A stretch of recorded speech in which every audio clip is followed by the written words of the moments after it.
First night of urban stealth camping, I think, was a success. It's all about how you frame it. It's not homelessness, it's urban stealth camping. Alright, so a very successful urban stealth camp out by the train tracks here. I think the trains don't run at night, or else I was so tired that they didn't wake me up, because I was not woken up by the trains at all. I think the plan for today is trying to get where I was finally going, which is a sculpture garden, because I thought it'd be really cool to like sleep in the sculptures and like also just like see the sculptures. It's only 3.9 miles away, but it's 17 miles by foot because of the whole pedestrian bridge thing. So I'm just gonna go to the closest bridge, which is like a really direct route. I'm just gonna stand at one end and be like, yo, any cars or motorbikes willing to take me to the other side? Yeah, and then once I get there, I'm just gonna hang out for the day. But before I leave, I'm gonna charge up all my electronics at the train station and hope that it's not the same people working at the desk, so they're not like, why was this person who was here for 5 hours yesterday back? Alright, going to go get my cell phone fixed because it's a freaking buggy mess. It's got lines and stuff everywhere. But cell phone shops don't open till 8, so just chilling in this alleyway for like an hour. Alright, I decided to cross the non-pedestrian bridge on foot anyway because I was getting fed up of waiting for somebody to give me a ride over it. And at least this one has a shoulder I can walk on. Here's the river, by the way, the Red River. Tell you what, if I take one thing from this country, it's going to be comfortability with walking into oncoming traffic, which is probably not a good thing to take, but I've been doing this sort of thing a lot. Like, I mean a lot. And the motorbikes always just dodge out of your way. The cars give you a wide berth, so yeah, I'm getting pretty good at it. I know exactly how close to squeeze. I mean, they got bikes on here. I'm not that much different than a bike. I'm just a really, really slow bike. Check out this really old boat on the river. It's very rusty and very aesthetic looking.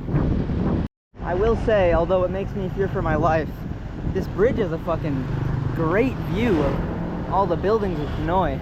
You can really just see how varied it is and how, I mean, it looks so like clustered and jumbled from here, but you have such like depth of range. There's all sorts of colors. Everything feels a little gray and faded out, but it's beautiful in its own kind of way. It's a very good skyline. All right, second night of urban stealth camping successful. I slept in this kind of like tree nursery area that had a little overhang and an outlet. That was nice. I didn't film any of it because it was too dark to see anything that I'd set up, but now I'm walking to my next destination, which is just something I saw on the map that I thought would be cool. This is a beautiful 5 a.m. view of, I think, the big-ass river that all these bridges have been trying to avoid. I think this is the Red River. Alright, so I want to give you a little insight into my mind works. How my mind works, like what I prioritize being homeless in Hanoi. So I reached my final destination. Chabad of Hanoi is over there. And tomorrow night is Eicha, so I just have to make it 1 night and 2 days until I have a bit of a respite. So there's kind of 4 main needs I need met throughout the day, and that is access to a charging port, which luckily I have one over there. It's charging my fan right now. Access to a charging port, rest in shade, so I need my final resting place for the day to be somewhere in shade. Not my sleeping place, but the day where I recover from all the walking. Water, and then food and Wi-Fi are kind of less deprioritized than those 2, but they're still up there. That's 5 total, because I can kind of go without food or Wi-Fi for a while and be fine, because all the apps on my phone are specifically designed to work when I'm completely offline. So right now I have rest and shade met. I have charging access met. However, I don't have water met. I've drank all my water for today. I drank a water bottle I found on the ground, and I drank all of that too. And I'm already a little thirsty, so before the sun comes out, I think my primary goal is going to be finding water, and then I'm just probably going to rest under this tree for most of the day since I don't really have anywhere to be, and maybe read a book I downloaded on my phone, and just like people watch. And then I might like just ask passerby for food if I get really hungry. I do have one packet of ramen in the side of my bag that I stole from a dumpster.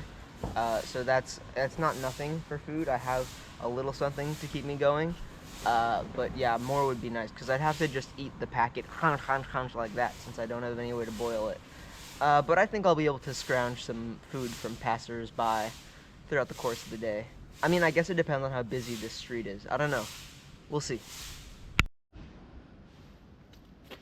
Dude, being in this country is gonna make me so good at charades. I was looking for a place to fill up this water bottle and I couldn't find it. But there was a street sweeper over there. So I went for Google Translate on my phone and I said, hey, is there somewhere I can fill up this water bottle? And I guess she misunderstood because she just took the water bottle from me and she threw it in the recycling. So I took it out, I was like, no, no, no. And then I was like, okay, the Google Translate not gonna work. So I went like this. And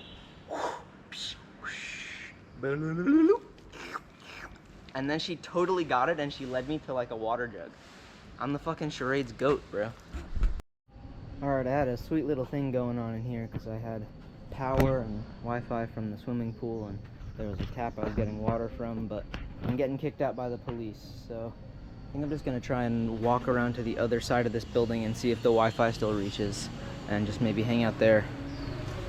Unfortunate. Alright, I have sought refuge in a relatively nice seeming bathroom with Wi-Fi for some reason, and it's protected from the sun, and I'm just gonna try and stay here until my batteries for stuff run out or I get kicked out, but hopefully I can stay here for a couple hours. Alright, I got kicked out of the bathroom by cleaners, so now I'm just kind of exploring the alleyways of Hanoi, trying to find another outlet, somewhere to rest. The alleys are nice because they're always in shade. Yeah. Alright, so a little bit of urban exploration. I found this sort of under tunnel from that door over there that was open when I walked in but is now shut, which is a little concerning. It's like this sort of dark, empty space. There's a few motorbikes. Fortunately, none of the outlets work, despite my testing all of them, every single one. I think this place just isn't hooked up to power, but fortunately, I think it will be a pretty good place to sleep, and I can also stash my backpack here without fear of it being stolen. Like, especially if I come over into this room, or even like if I put my sleeping mat over here, I feel like there's no way anybody's gonna find me. Nobody's coming down here at night. So, ups and downs. I am worried that if I get caught here, I will be arrested though, because I'm definitely not supposed to be here. So this door here is locked, but if we come around here, they are not. There's a big gap in the ceiling that I can definitely fit myself and probably my bag through if I give it a good shove. And on the other side, I just can't really see it, but there's a room with definitely enough space for me to put down my sleeping mat. So now the question would be, can I climb out of here? But I'm pretty sure I can. I feel confident in my climbing abilities, and definitely nobody would find me or bother me there because it's behind a locked door. So I'm strongly considering that for my sleeping, because if I put my sleeping mat here and like the people who own this space come down or whatever and they find me, they're gonna be pissed, but they're probably not going into this room. Okay, so some very fun urbexing here. I saw a hidden doorway off to the corner that I just had not seen before, and it looks like this place, at least from what I believe, is like a temporary bar area, because there's a bunch of stuff for drinks and stuff, and like pallets, and a sort of bar, I'm gonna step on that, sort of bar setup going on here. I think they would like, you know, host parties here, like, and then just kind of, you know, abandon them afterwards.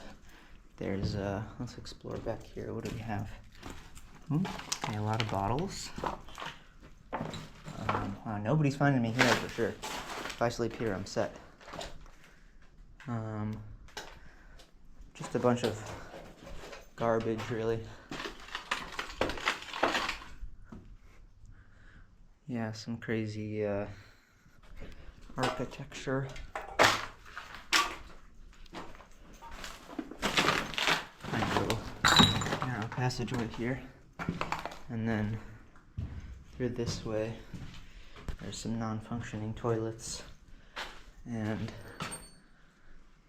I suppose what was once a shower. But yeah, I think I'm sleeping back here tonight on second thought. Because look at this, there's already a few pillows and stuff. It's a homeless person's dream. Alright, turns out my charging cable is unfortunately busted. So I'm borrowing this restaurant's charging cable. And I felt very awkward just sitting here charging all my devices and not buying anything. So I bought the cheapest item on their menu, which was lemon flavored kombucha, which I'm not a big fan of kombucha, but it was pretty tasty.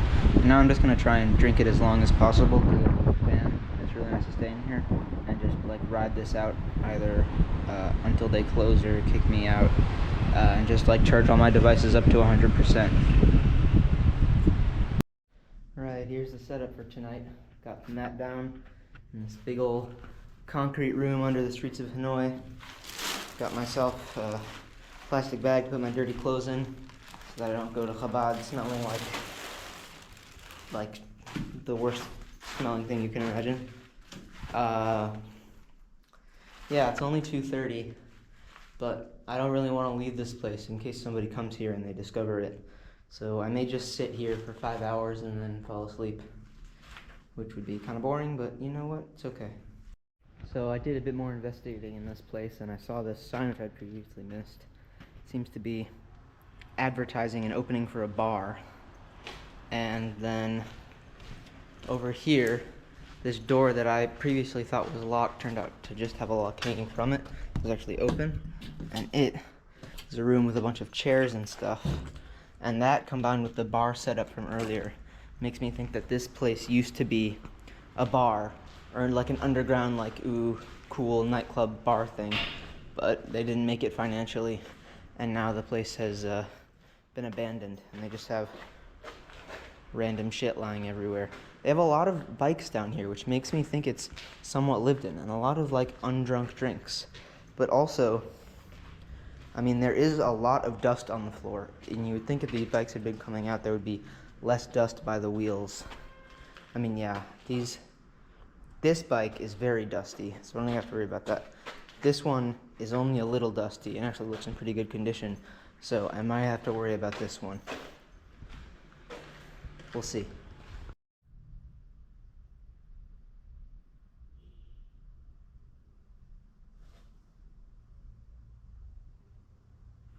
Alright, I don't know if you heard that, but there's some shuffling going around in the dark.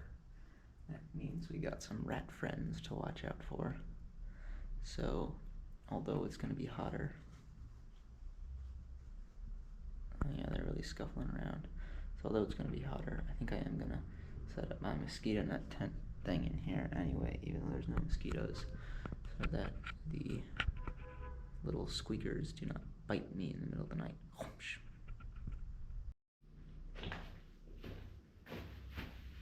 Alright, so here's the plan. I don't know exactly what time it is because the phone died, but I think it's close enough to 8, which is when Chabad opens, that it's time for me to pack up, and I obviously can't go smelling like this. I mean, I smell terrible, but I don't avoid a shower. So I think my plan is going to be, I'm going to take a credit card and sort of scrape my entire torso and just get all that like nasty gunk off, and just kind of like, you know, try and clean myself as much as possible. And then the deodorant in Vietnam, the one that's kind that's most common, is not the kind in America. Here, it's more common for it to be a roller ball with oil on it. So you like tip it over and then you just put like this anti-sweat oil on everything. So I think I'm just gonna rub my entire torso with that. And then I'm also gonna rub my clean clothes with that before I put them on, inside and the outside. So I just smell super strongly of this deodorant, which is better than smelling super strongly of how I smell now. And then I'll walk over to Chabad and hopefully they'll let me in. Alright, so this Chabad operates as a restaurant, and they have menus in Hebrew and everything, in addition to being a Chabad. I guess that's how they make their money. They're in a restaurant. This is the kitchen. I don't know, like, how kosher it is, what the hashkacha is on this, how, like, you know, above board it is. These are the stoves, cooking up some rice. They got some salmon here. They're making some packed salmons here. Some very lovely soy sauce, which I sampled. Yeah, and then just some freezers and stuff. But as you can see, they've hired out all the kitchen work to Vietnamese workers. So I got here a little early. There aren't any actual Jews here yet. Alright, so this Chabad/restaurant, luckily for me, has been quite busy today. I've been just kind of vulturing around, chatting to people. Yeah, I've probably had about 5 people's leftover shakshuka. I'm feeling quite full at this point. It's been a good day of vulturing, to be sure. Gotta bulk up before the fast starts.